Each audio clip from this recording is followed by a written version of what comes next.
Le 19 octobre 1868 était ouverte au public la ligne Nice-Monaco-Monte-Carlo qui allait permettre à la principauté de connaître un remarquable développement touristique et économique.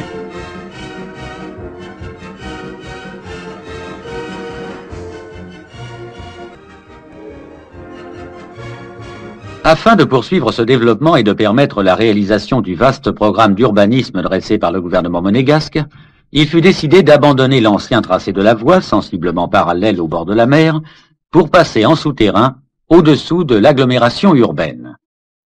Le nouveau tracé prend naissance près de la gare de Monaco.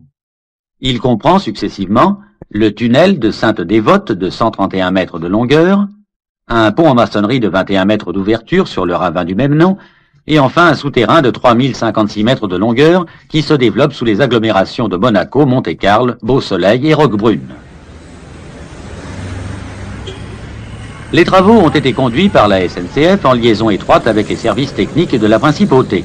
Ils ont commencé le 12 avril 1958 sur un signal de son Altesse Sérénissime la Princesse Grace, qui en actionnant un détonateur a déclenché la première volée de mines.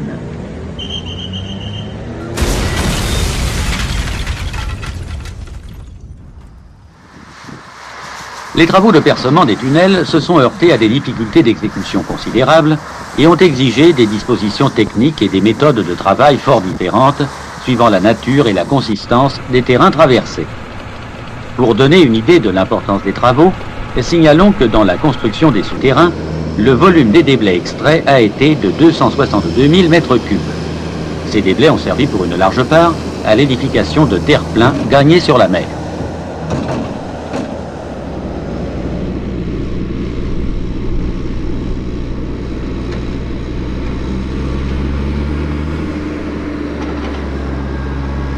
Offrant une section nette de 55 mètres carrés, les souterrains, qui sont au gabarit électrification en vue de la mise en place ultérieure des caténaires à 25 000 volts, ont nécessité un cubage total de maçonnerie de 75 000 mètres cubes.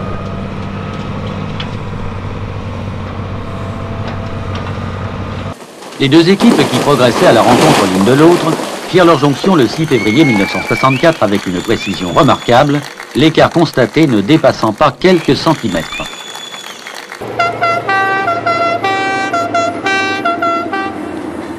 Après le passage du dernier train empruntant la partie de la ligne qui va être abandonnée, on procède au raccordement avec la déviation suivant le nouveau tracé.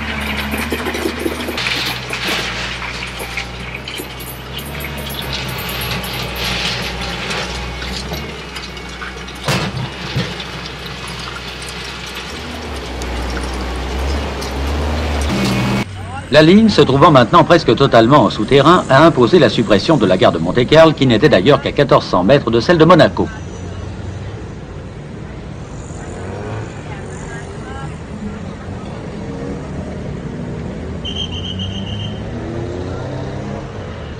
Celle-ci devient la gare unique de la Principauté et prend le nom de Monaco-Monte-Carlo.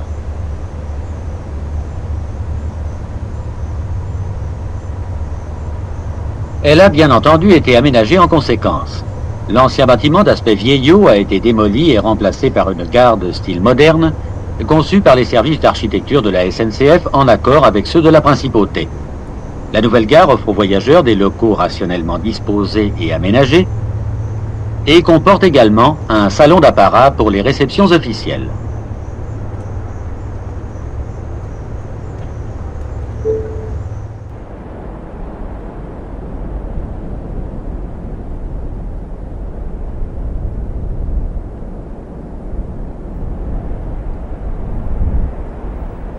Les nouvelles installations sont inaugurées le 13 décembre 1964 par Son Altesse le Prince Régnier III, en présence de nombreuses personnalités françaises et monégasques.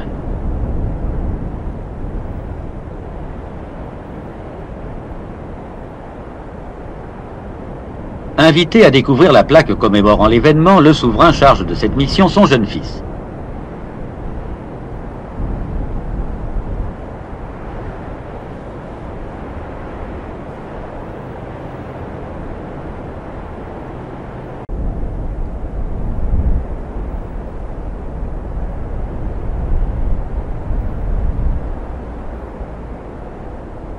Quelques instants plus tard, c'est encore le prince Albert qui, d'un coup de ciseau décidé, tranche le ruban aux couleurs françaises et monégasques qui barrait l'entrée du tunnel de Sainte-Dévote.